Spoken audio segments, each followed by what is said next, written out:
And we back, and we back, and we back, and we back. Hello, everyone. Welcome to Sana IE. I'm your host, XO. If it's your first time listening to Sana IE, welcome to the show. Thank you for taking the time out your day, listening, tuning in. Sana IE is a platform for mental health, and throughout April, we've been discussing financial literacy.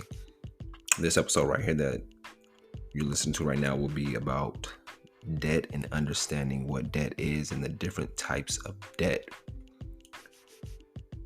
But first, I've been on a little hiatus. I've been on vacation with my birthday. Birthday was last week. I had a great time, spent time with family, went out to some cool ass restaurants. And I'm really grateful and appreciative for my family. My parents came out here and surprised me. It was an overall great time. And spent time with a lot of people. I think I have two new favorite spots right now. My first one is if you in Cali right now.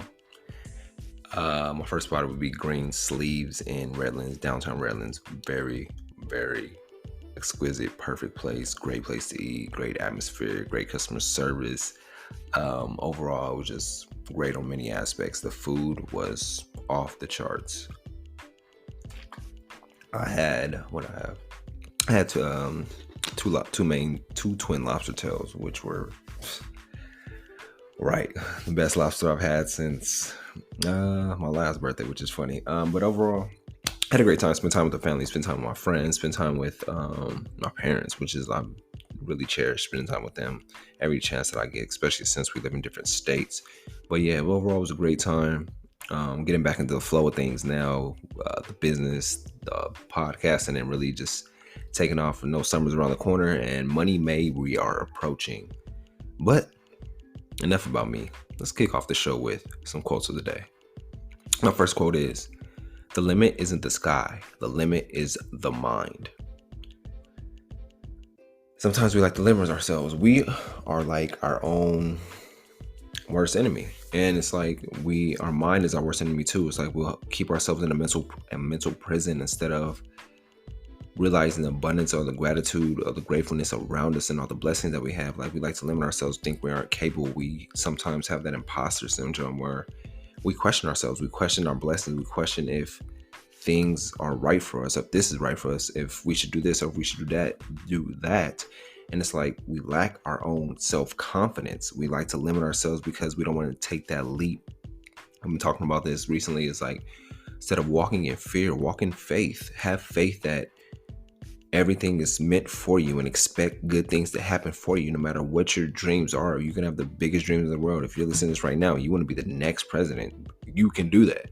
Or you want to be the next top biggest artist out there, you can do that. You want to be the best businessman out there, businesswoman out there, you can do that. Don't limit yourself because of your circumstances or the environment you're in right now. Once you limit yourselves, that's when you box yourselves into a cage. So just know the limit isn't the sky. The limit is the mind. My next quote is, "If you don't value your time, neither will others. Stop giving away your time and talents. Start charging for it." We have to know the value of our time. And that's what I'm slowly realizing these days too, especially if you're working a 9 to 5 and you're just trading your time for money, and it gets repetitive after a while. I know, like, you listen to this right now, you're probably like, man, I'm over my 9 to 5. I want to do something else. I want to be an entrepreneur. I want to start my own business. And it just comes down to really evaluating your time and budgeting your time, because you have to start valuing your own time. You can't just be wasting your time day by day doing the same things and not getting any results from it. That's a madman. So start valuing your time so others will value it too. So if you're at a job that you hate and you're like, man, I hate this 9 to 5, I want to do something else, take that leap. Have that faith that whatever your next step is the right step into the path that you're supposed to be on. Instead of questioning yourself and limiting yourself mentally, value your time. Start budgeting your time on a daily basis. I've been talking to this with some friends, really, where you're putting a time block in. We've all been in high school. We've all been in middle school. What do they have? 6 to 7 periods, right? And each period is a different learning lesson. And then you have like lunch and break or something like that. That's how we have to really operate our lives these days, and really valuing our time and really putting our time into time blocks. You know what time you go to work. You know what time you do breakfast and lunch and dinner. You know what time you get home. You know how long it takes you to get home. Start putting those time blocks in throughout your days, and life will be way easier. And then you'll start valuing your time more. But I'm gonna give y'all a brief break, and then we're gonna hop into the show about what is debt and understanding it. Thank y'all for tuning in to Sauna E.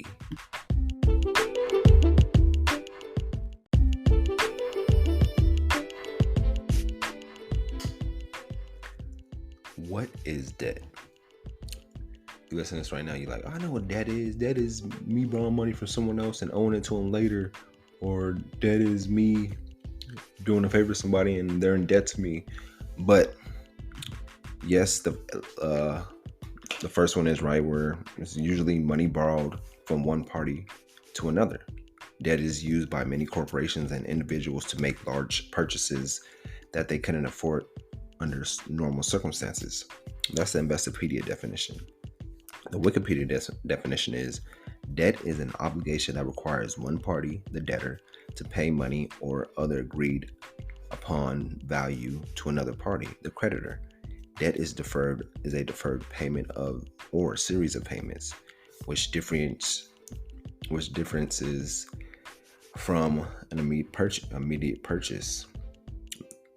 So there's two definitions: the Investopedia, the Wikipedia definition, and it's basically borrowing something from somebody else and paying them back later. And some types of debt are necessary to accomplish certain life goals and provide for future financial security, such as loans are often called good debt, as you know, like student loans, because they potentially are tied to appreciating assets, as opposed to bad debt, which is often tied to immediate gratification purchases and higher interest rates. But beyond understanding what kind of debt is appropriate to take on is having a plan to meet all debt obligations, good and bad debt. That plan shouldn't only allow for on-time payments, but also make allowances to fund other financial goals like savings and family protection. So there's two definitions of debt: the good debt, and then there's bad debt. I know we all think about the bad debt when we first hear it, but good debt. There is good debt when it comes to appreciating assets, like when you're taking out a loan on your house, when you're taking out a loan for student loans. And that's good debt to have, because over time it's an appreciating asset, because you're getting a degree, you're getting your master's when it comes to student loans, and eventually you'll pay off that debt or pay off that loan in the long run. And versus as well as having that good debt when it comes to the mortgages, your loans and things like that, because your house is an appreciating asset, and who knows, maybe you'll renovate it and get it sold later and get your return. But then there's bad debt like buying that new designer bag, that new shoes, or anything of that nature, where you're just doing it for that immediate gratification, and you have higher interest rates over time. So really understanding what's good debt and what's bad debt on your behalf. The most common forms of debts are loans, mortgages, auto loans, personal loans, and credit card debt. Under the terms of a loan, the borrower is required to repay the balance of the loan by a certain date, typically several years in the future. One of the first major debt obligations many people face is student loans. It is generally viewed as good debt because getting education paves the way for better income opportunities. For many families, a mortgage is their largest debt obligation. It is therefore important to understand how mortgages work and their role in the home buying process. The terms of a loan also stipulates the amount of interest the borrower is required to pay annually, expressed as a percentage of the loan amount. Interest is used to ensure that the lender is compensated for taking the risk on the loan, while also encouraging the borrower to repay the loan quickly to limit their total expense. So a lot of people's first major debt obligations, maybe you ran up credit cards in high school, but the first major debt obligation is student loans. We've all been there, we've all gone to college in some way. Probably some are still paying off them student loans. People still are, maybe they paid off their loans, or they waiting for Biden to cancel that shit altogether. But that is your first major debt. You probably still owe money to Sally Mae and all that. So it's overall good debt because you put this debt on yourself to earn a better income over time. Maybe you want to become a doctor, maybe you become a teacher, a professor, something of that nature, where it's a high paying job, a surgeon, and you want that high paying job just to pay off your bills, and then over time you found a love for that. But many families, as we know, is a mortgage. A mortgage is the largest debt, and it's because everybody wants a home. And having a real estate is overall the best thing because you can eventually sell that house or refinance the house or put that house on Airbnb, something of that nature. So a lot of people's largest debt obligation is their house, is their home, is their mortgages. But understanding how mortgages work and the role in the home buying process. But besides those, another way to get in debt, credit cards. As we know, they work the same way, except the borrowed amount changes over time. According to the borrower's need up to a predetermined limit, and has a rolling or open-ended repayment date. Certain types of loans include student loans and personal loans, and they can be consolidated. In my next show, I'm going to be discussing debt relief and debt consolidation to help out the people that's really have any debts and don't know where to go. So I've been doing my research, and next episode, I'm going to drop that on you guys. But as well as another one would be, my bad, my apologies, credit cards and other types of consumer debt like car loans or in-store financing plans can quickly sink borrowers into debt, and especially those with limited income in their early working lives and careers. I know that's a lot to put on y'all, but I'm gonna give y'all a brief break and we're gonna jump into the different types of debts. Thank y'all for tuning in to Sauna A.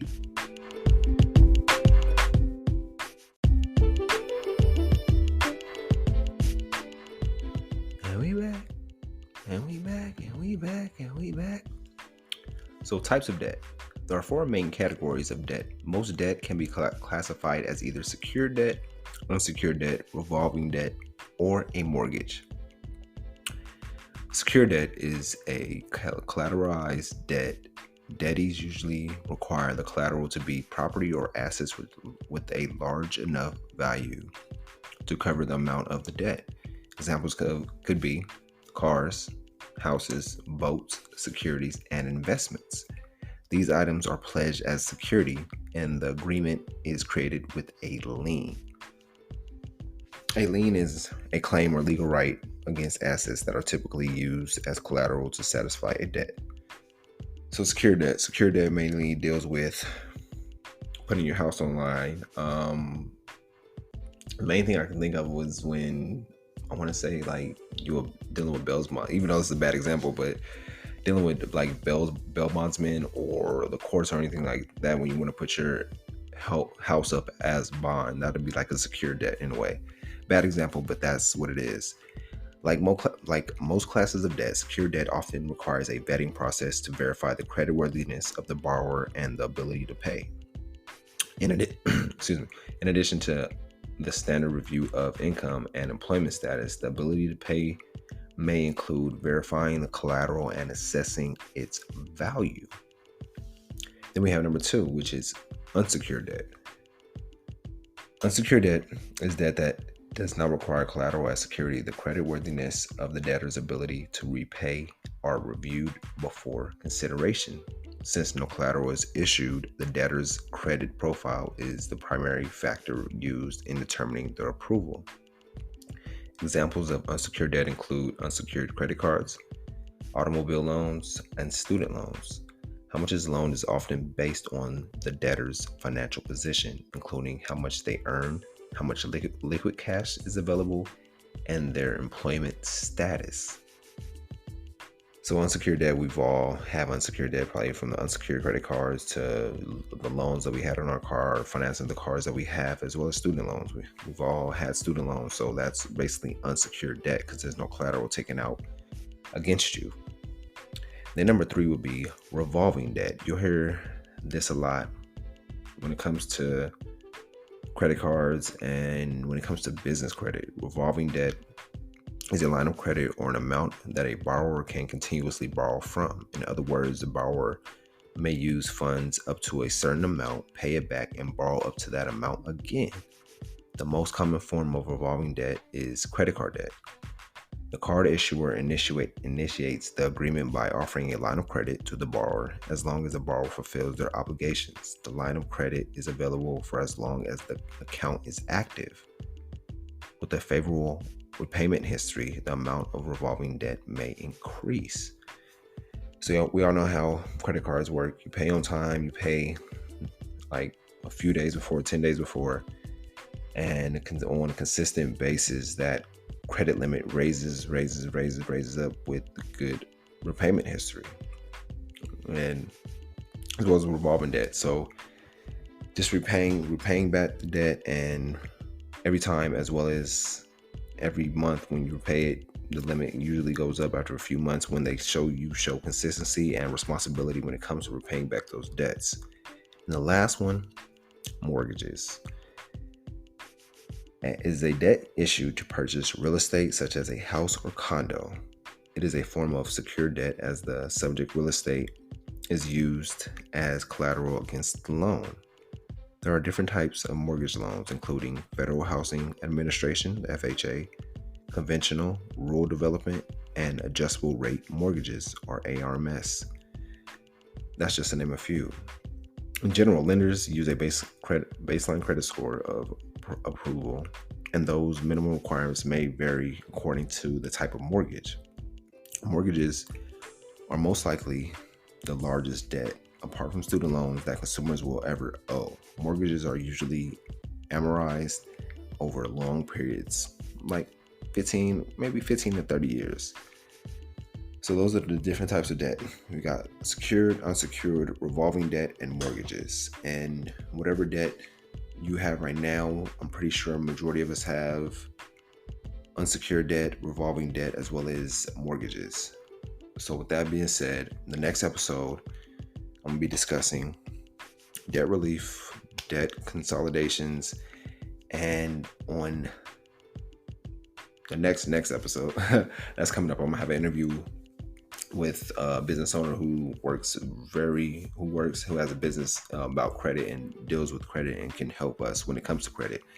But I appreciate y'all tuning into today's episode. Hopefully this episode helped you out when it came to debt, give you a more clear understanding of what debt is, what type of debt you have, and just being aware of how debt works. We all want that good debt, but some of us probably do have that bad debt on us. So I'm gonna come back, I'll say Friday we dropping that debt relief, debt consolidation episode, just to help us out when it comes to debt and figuring out ways to get out of that debt storm. But I appreciate y'all. Hope y'all have a great week. Our merch site, the merch is back up. Our merch, we just dropped some new designs. Check us out. Let us know what you think. Take a purchase if you can. Anything will help. I greatly appreciate it. If this episode educated you about debt, share this with somebody. Share this with anybody who you know that's not good with money management or financial literacy. Put them onto the podcast. I greatly appreciate it. If you haven't already, just subscribe to the show. Subscribe. We drop weekly, and you'll be always updated on the latest shows, latest stuff, as well as getting on our email list. If you go to our website, which will be in the show notes, go to the website, get on the email list, and you get updates on new merch releases, new episodes, and just the new things that's happening with Sana.ie. I greatly appreciate y'all. Man, without y'all, none of this is possible. I know we've been heavily talking about financial literacy all this month, but if you're struggling with anything mentally and you've been feeling like life has just been testing you and against you, and you're just been getting hit with brick wall after brick wall, closed doors after closed doors, don't be afraid to reach out to us. I'm here for you with anything that you need, whether it's any mental help or just somebody to talk to, vent to, somebody just to help uplift you, motivate you, inspire you, anything of that nature. I am here for you. I love you. We all here in this together. So if you're dealing with anything mentally, you or anybody you know, don't be afraid to reach out. Don't be afraid to ask for help, because we all need help when it comes to certain things in life. But I appreciate y'all. I'll be back again on Friday, and I'm gonna leave y'all with this. Knowing that what we focus on grows. Count your blessings instead of your problems. Have a good week.